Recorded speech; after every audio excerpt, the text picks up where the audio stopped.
Okay, so I'm talking about the Encinas family and the musical history in Fyzabad and beyond. It all started with my uncle Ernie Encinas, born to Christiana Darmanie and Eduardo Maximiliano Encinas. Uncle Ernie lived in Fyzabad with his wife, Aunt Lil, until the late 50s. He worked in the personnel department of Apex Oil Company.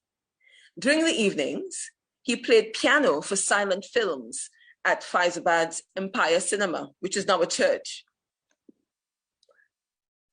My father, Peter Encinas, recalled in his memoirs, Apex Company was operated like an army base. There was even a camp commandant and one Mr. Robinson. The company ran its own power plant, had its own telephone exchange, had its own cinema named the Empire, and ran its own commissariat. Oh, my tongue. We, the Encinas family, played a somewhat prominent role in the company, although at a very low level. My uncle Tommy, he was a manager of the cinema. His wife Clarita was the telephone operator. Auntie Lil was the postmistress. And my mother Adora was the cashier in the commissariat. In addition to the above, Uncle Ernie was a resident pianist in the cinema. You see, in the days of silent movies, the patrons were entertained by a pianist on stage. And Uncle Ernie did the honors by playing endless streams of Strauss waltzes. Then I go down to my grandfather, John Encinas, my father's father. He was Uncle Ernie's brother, and he was a musical influence in our family. He was not a public performer, but certainly he regaled us with his quattro playing and singing of comic ditties. Family singing and music making was an important element in the Encinas household. Then my father, Peter Encinas, who some of you may know, he passed away in March 2018 at 88. He took up the mantle and proceeded many steps further into the public arena. Peter was a crooner of the Frank Sinatra, Bing Crosby sort. I think he had a better voice than all of them. His high tenor voice rang true and clear right to the end of his life. At the start of his career in the oil industry, he lived with my mother, Stephanie Codrington, his wife, at 123 Crest Camp, where the Comonas now live, where I was born. He worked for Apex Oil and its many reincarnations up to Petrotrin in the well servicing field. At social events, Peter always found himself around the piano, entertaining whoever would listen to his ballads.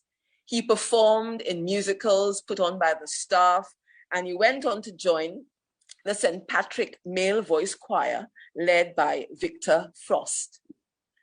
With Arnold Ransom, who is now passed, he participated in the first TNT Music Festival in 1948. He was a founder member of the Southerners Choir, led by Joy Caesar, who also is now passed. In fact, Dad, Peter, he actually gave the name Southerners to the choir. Over the years, he took part in many music festivals, winning awards as he partnered with Anna Ransom and his eldest daughter, Jennifer Romans. Peter was also a songwriter, and his songs now live within the repertoire of his son Stephen's music. Peter, Dad, recalls generously that Fyzabad was and is a place of multi-talented people. There was Barbara Absalom, who won first prize, a motor car, in Scouting for Talent. One could swear that she was the clone of Mahalia Jackson, the great Negro spiritual singer, the great American Negro spiritual singer. Billy Ocean, a top-of-the-chart singer in America and Europe. Lloyd Boucher, known as Jimmy Lloyd, who left Fyzabad in his early 20s and made his career as an entertainer in an international hotel in Israel since then. Clarence Curvan, who was leader of the well-known combo in the 50s and 60s.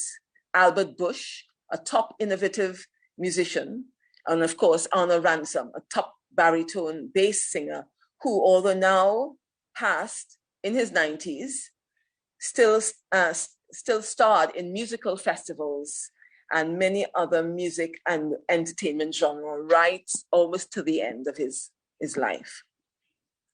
So coming down the line in the legacy, we have Jennifer Romans, my eldest sister, and my inspiration. She took her passion for music further under the hands of Sister Helen, our choir teacher at St. Joseph Convent, and she went over to Canada. She holds a master's in music education, teaching in schools and universities in Saskatoon, in Saskatchewan, winning many awards for her choirs.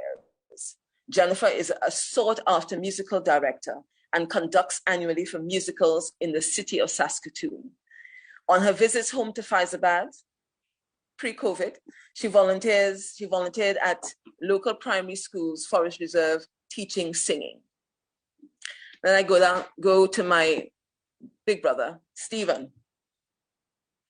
Known to many as Rockabye Baby Love, Stephen is music.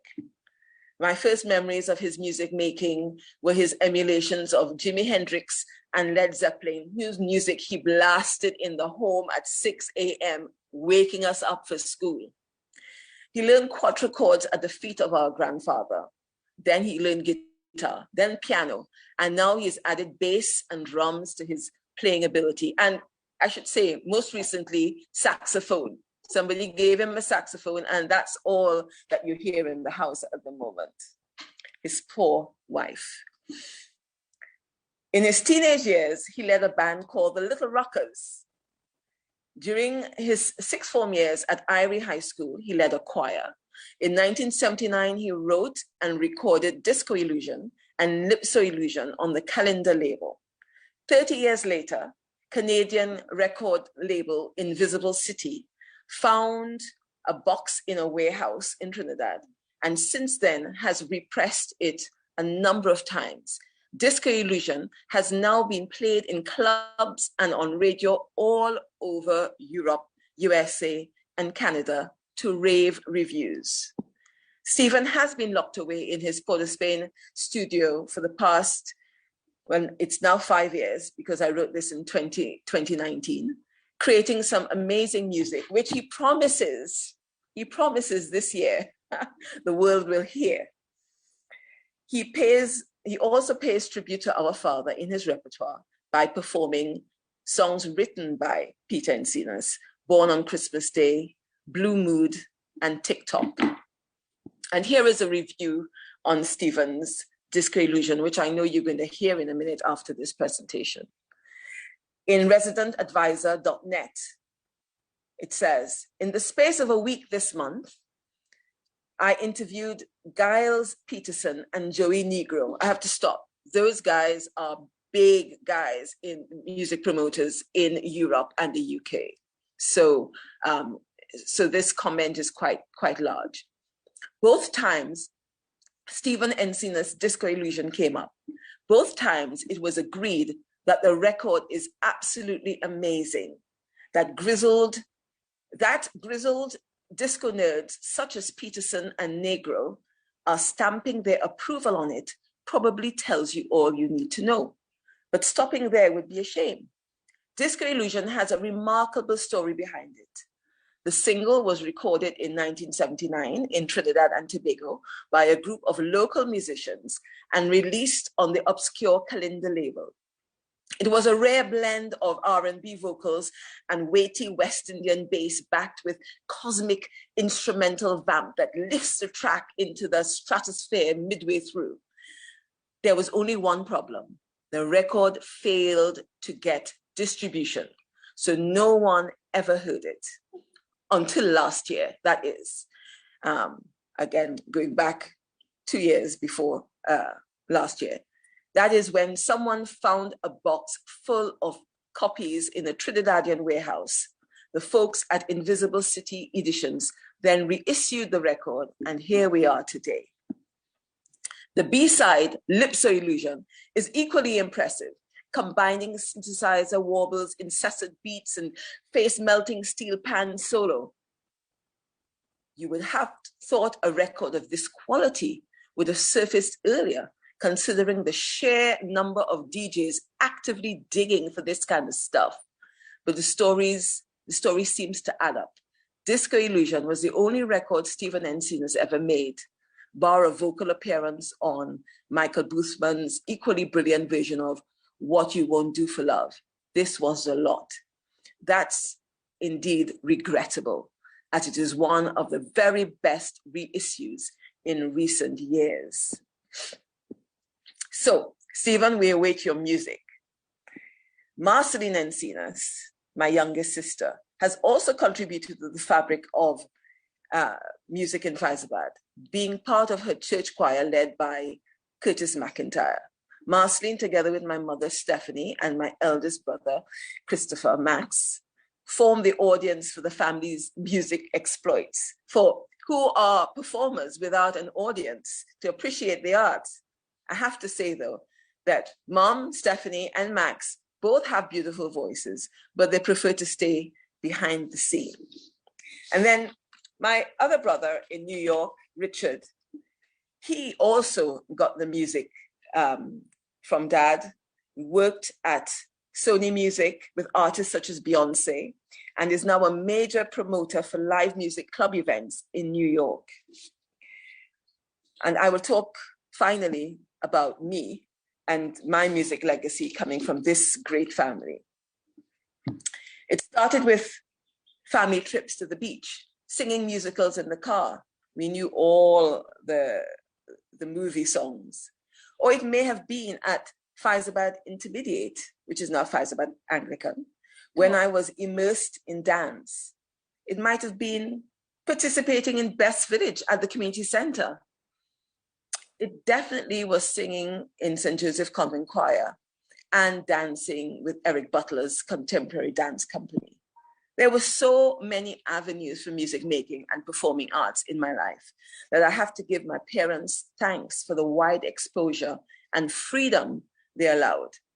In return, my life's work has been based around giving exposure and opportunities in performing arts to those who may never be able to access this amazing learning tool that teaches so many life skills. Since 2000, I have worked in music education and performing arts management in London, UK, where I've lived for 40 years. Working with singers and non-singers, choirs and individuals, delivering social and health programs through arts, organizing festivals, producing concerts, the list goes on. In 2012, I graduated with an MBA in arts management from the University of Wales in the UK. Now, I moved back home in 2016, and my desire is to serve my community and my country. I was currently pre-COVID teaching singing as a volunteer at 3 local primary schools. And I'm hoping that post-COVID, that I want to start a choir called TT Voices, bringing together singers from south of Trinidad to create new music that represents our diversity. If you're interested, get in touch with me. And as an aside, I should have put him before me, my cousin, John Donation, which you all know because he plays all the time at the community center and at the Roman Catholic Church. He is my cousin, son of Joan Encinas and Vincent Donation, and grandson of Ernie. So we go right back to the beginning, from Ernie, who started the story. He has kept music alive, flowing in that lineage. And he, as I said, could be heard at the Roman Catholic Church at services. And he has a band called Friends, a combo with a group of local musicians, bringing back that old time feeling to weddings and other events. And I've heard them perform at the community center as well. So just a snapshot of our family history as we continue that line. I should say my son, Leon, has also continued. All my children are musicians, I should say. And my son in particular, he is now taking lead of Europe's premier gospel concert choir, the London Community Gospel Choir.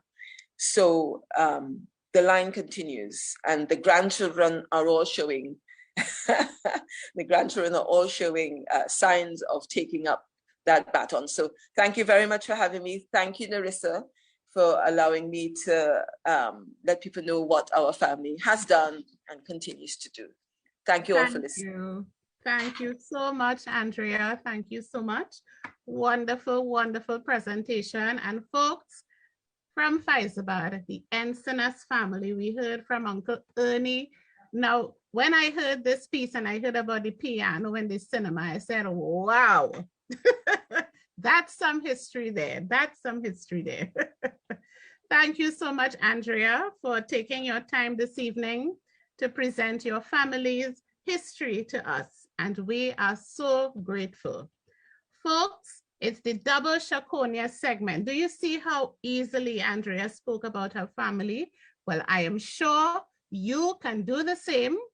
Go to our Facebook page and you will find a form that allows you to either volunteer to read on Virtual Storytime, that allows you to recommend someone for the double Chaconia segment, and it also allows you to submit your original works to be read on Virtual Storytime.